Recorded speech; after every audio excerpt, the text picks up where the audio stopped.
Hello Internet, don't be confused for a moment. Please, this is definitely an honest review on the game Cuphead. The only reason I'm doing this as a vlog is because it's too pretty a day today in our city of Port Elizabeth, and I was just too excited to get going on this actual review. So forgive the sound quality. You now know why it sounds the way it does. It's because I'm recording this while doing a rideabout. Without further ado, here's my review on Cuphead, the game.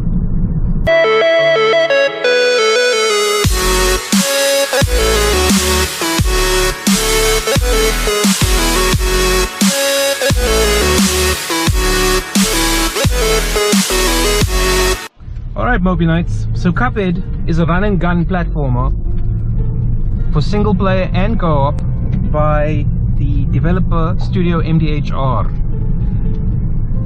They're also the publisher of the game and they're an indie developer. The game has been exclusively released only on Microsoft's Windows and Xbox One platforms. On Windows you can purchase it via the Steam app for 219 Rand. The dollars price is noted in the video.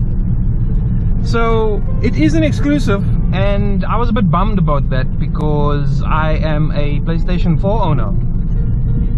Thankfully, Steam's big picture allowed me to use my PS4 controller. So in a way, I'm using this and playing this game as a Sony PlayStation 4 owner. So take note, MDHR, take note.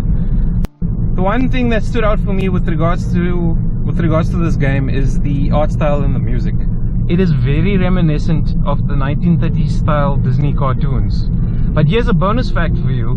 The art style is actually heavily influenced by a 1930s artist named Max Fleischer, who had a studio back then named Fleischer Studios. I didn't know that. I just saw this and the first thought in my mind was Steamboat Willie from Disney. For me, that's one of the biggest highlights of the game. It's absolutely, it's beautiful. It's powered by the Unity engine, and it feels like I'm playing a cartoon, and there's nothing wrong with that. For me, it's awesome. And I love the idea that they as the developer, used 1930s style animation to build this game, which is absolutely incredible to watch. I suspect, given the difficulty rating of this game and how large it actually is, you're probably going to find a lot of people shall be streaming it just because it's that good looking a game. So let's talk about the gameplay. Essentially, you need to acquire as a player contracts for the devil. When you buy the game, and trust me, you're going to probably buy this game, you'll know why you're doing that. It's a level-based game, a combination of platforming and single screen boss fights. The way you access those levels is via a sprawling map. So it's very reminiscent of Mega Man and Contra. Contra being obviously the co-op aspect of the game. The map itself, if you look at it, it reminds me of, well, the most recent platformer I can think of is Crash Bandicoot. But obviously it's the same as with Mega Man, where you're able to select which level you want to access first. Gameplay is seamless and it requires precise input, and it's that kind of platformer. I'm not sure if very many of you played the old school platform games of yesteryears, but it's a combination of enemy timing and your own inputs as you navigate through either the levels, which are side-scrolling, or when you're taking on the boss fights. At the beginning of the game, you're granted one initial basic attack, which you can then add to your character or upgrade via an in-game vendor. So you can purchase an additional basic attack. You can purchase a passive character trait.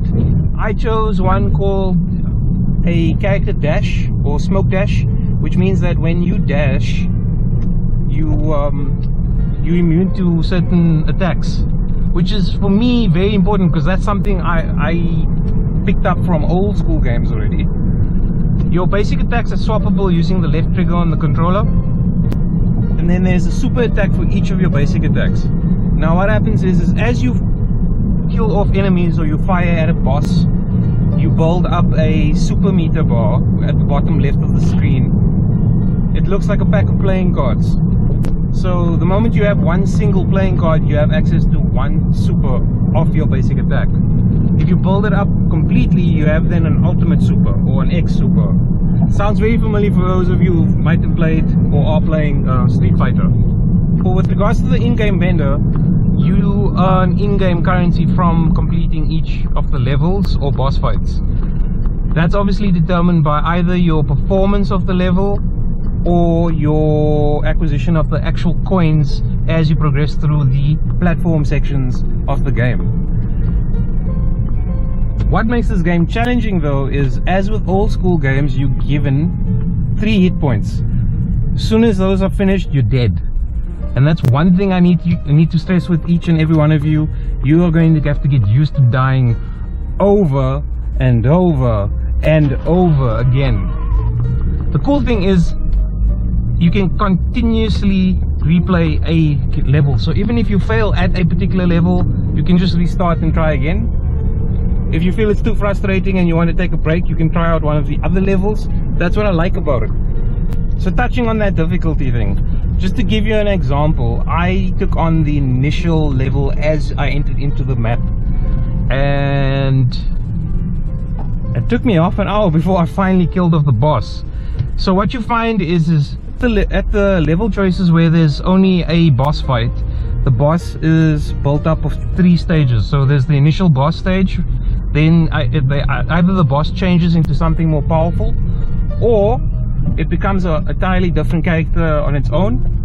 And then after you kill off that second level, then you have the third level. It's very challenging, I can tell you that much. And if you are the kind of gamer who does not enjoy a grindy, challenging game that's very technical in terms of its input requirements, maybe this isn't for you. But it's not that challenging that it becomes frustrating. Then again, all of us have different patience levels. For me, I enjoyed it because visually and acoustically it's such an enjoyment to play it, that even when you die, you're just laughing to yourself and enjoying what you're actually playing.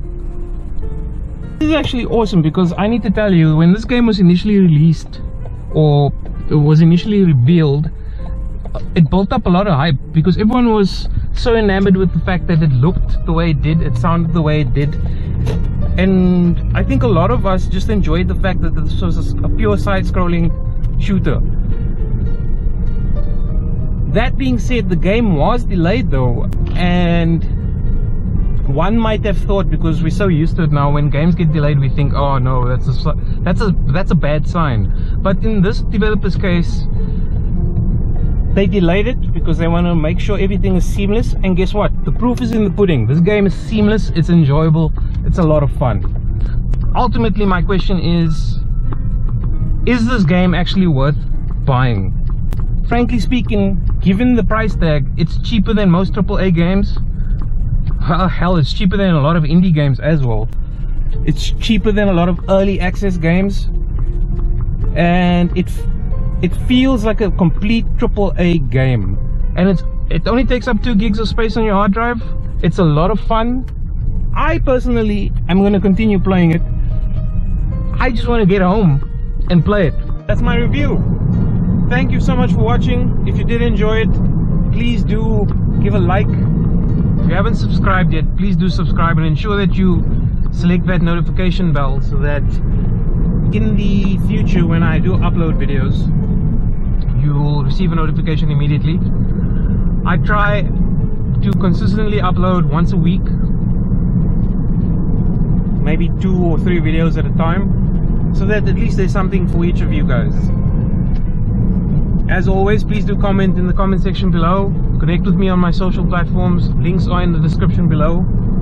Also, please do provide support to my Patreon page. This will just help me to maintain and grow this channel. That said, have an awesome weekend. Enjoy your gaming, be aggressive with it, and stay safe.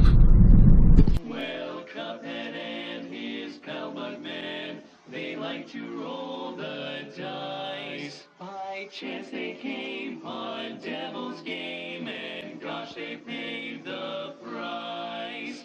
Paid the price. And now they're fighting for their lives on a mission fraught with dread. And if they proceed but don't succeed, well, the devil will take their heads.